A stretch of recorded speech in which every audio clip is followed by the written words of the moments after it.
Morning. I'd like to share with you a leadership story about a small group of people who made significant differences in quite a number of ways. The United World Colleges are an organisation or group of schools that were started by a group of educators in the 1960s. And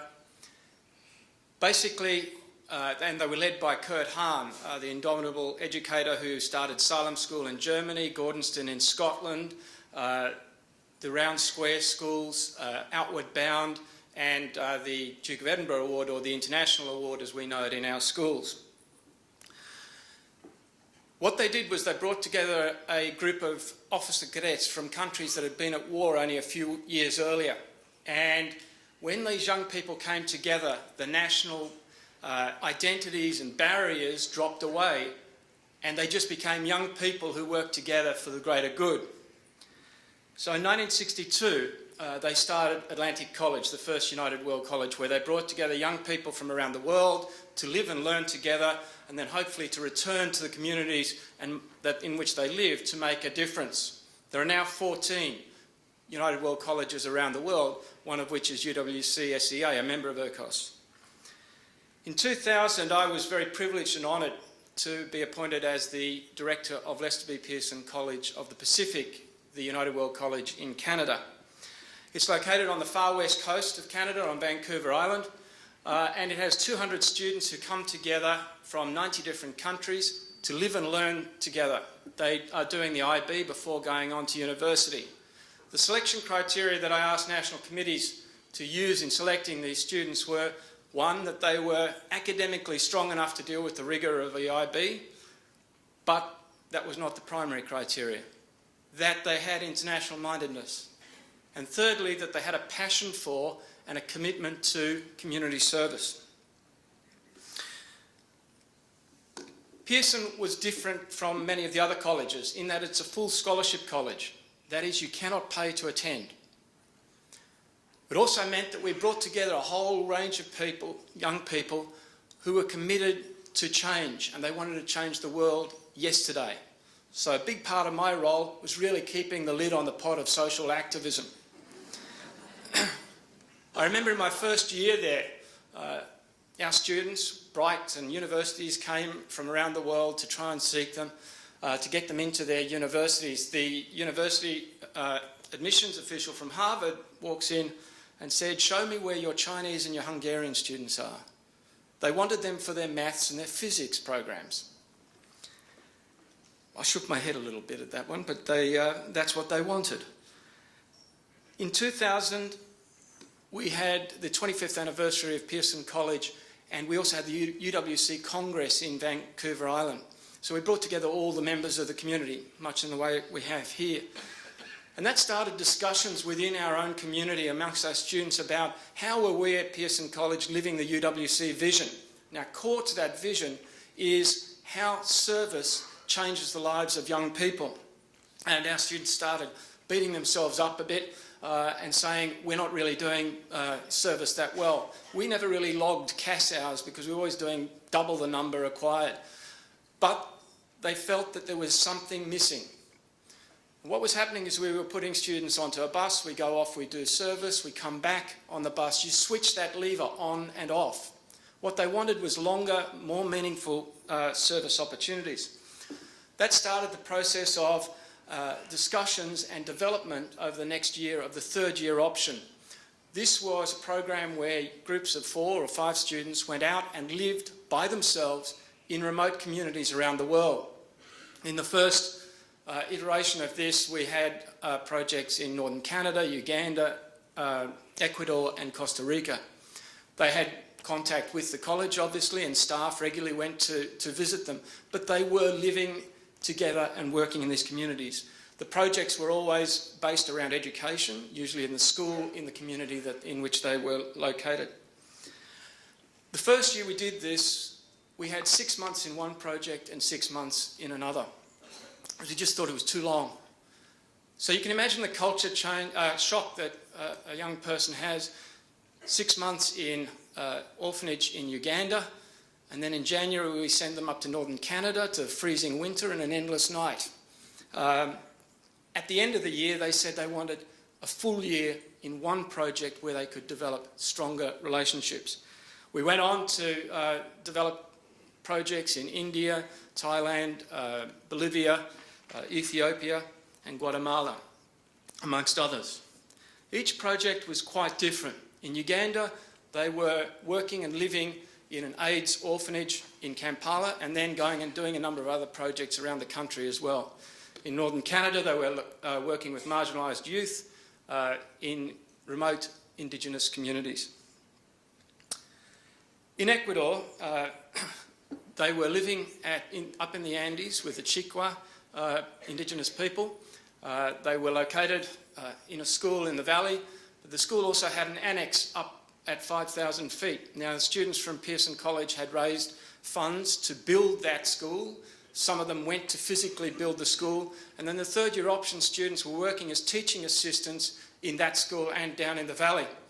And they also then saw what was needed in these communities. And one of the things up at that height was that the young children who were walking an hour to and from school each day in fairly cold, desolate sort of situation, never had greens. The main meal which they had at school consisted of rice and canned fish. So they built a greenhouse, and for the first time these young people had greens added to their diet. The projects were not limited just to education, and the young people, or the Pearson students and some from the other UWCs who went there, were bright, innovative young people, and they found other things to do. Anne-Marie from Montreal, living in this community in Ecuador, started to travel up and down the road and walk and visit other communities. And she connected with a group of women in a community about 30 minutes down the road. And what she found was these women were regularly being cheated at markets because they simply didn't have the maths skills. And so she sat down with them and started working with them, scratching sums in the dirt in front of their houses, then buying them pencil and paper. Now, the president of the community wasn't exactly excited about women suddenly learning things that he may not know, so he started sitting in on the lessons. One of the other issues in this community was the fact that all these women had so many babies. There was no birth control. So, being an 18-year-old woman, she just launches into it and starts discussions about condoms and birth control in a strictly Catholic country. I was there after the Christmas break and came back and was watching her having these discussions with the women and starting to talk. Well, did you use them? What were they like? They wouldn't say a word. So, being the 18-year-old with no fear, no shame, she just fronts the president and said, I gave them to you as well. Did you use them and were they good? And once he admitted yes, he had, and yes, it was all good, the discussion continued on. If you give young people trust and space and time, they will become incredibly innovative and create all sorts of things that you never ever design as part of a program. Now, it didn't always go well. There were some students that, we had really talented students, and there were some that couldn't cope with isolation and various things, and we had to pull them out. But in general, they were magnificent. But there were bumps along the way, and these became real tests of personal leadership. I will forever remember the night that I got the email from Anders, and in bold capital letters, I am in jail, this is not a joke. Anders was from Sweden and had been in Ecuador, and at the end of his year he went down to the Galapagos to go diving, and he was also finishing off his extended essay in physics, which was looking at differences at altitude and at sea level. As he was leaving the country, he was arrested for allegedly having drugs in his possession. So we then got a lot of the UWC alumni involved in the country to directly support him. We got an ex-parent in the US to act as counsel.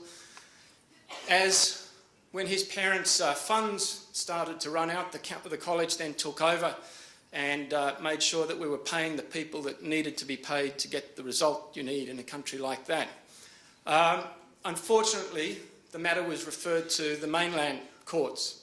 And this caused us a real issue, because if Anders had been transferred down to Guayaquil, which was reportedly the worst prison in Latin America, the thought of an 18-year-old, blonde, blue-eyed Swedish boy in that jail really didn't bear thinking about. So we brought every resource that we could to bear to make sure that that didn't happen. Eventually we got the right result in a court of appeal, and we were able to fly him out of the country. But that wasn't before Plan B had started to be implemented, which included breaking him out of jail, getting him on a fast boat out with ex-SAS operatives. I then also spent the next 6 months travelling to and from London, recovering insurance funds. They don't tell you about these things in the manual for aspiring heads. There was an immediate change in the tenor of discussion that we had at the college, where these students came back to be part of our community and to finish their IB year. There continued to be the passion for social activism, but this now became measured by the reality of the experience that these young people had lived out in the field. After about 3 years of the program running, I remember the Harvard admissions official coming back in and said, "Now where are the people who've been on the third-year option?" And I said, "What's changed?" 2 of the students had got into Harvard, and they were making such a significant change on the campus in their first year there that they said, "We want more people who have been through this experience, because obviously something has changed their lives." Now, we had bright people at Pearson, and suddenly the next year the applications for third-year option increased dramatically when they saw that Harvard was suddenly going to take a greater interest in them. So, no matter what size institution or organisation you're part of, if you are passionate about what you're doing, and if you're prepared to take some risks and dream, you really can make a difference. Thank you.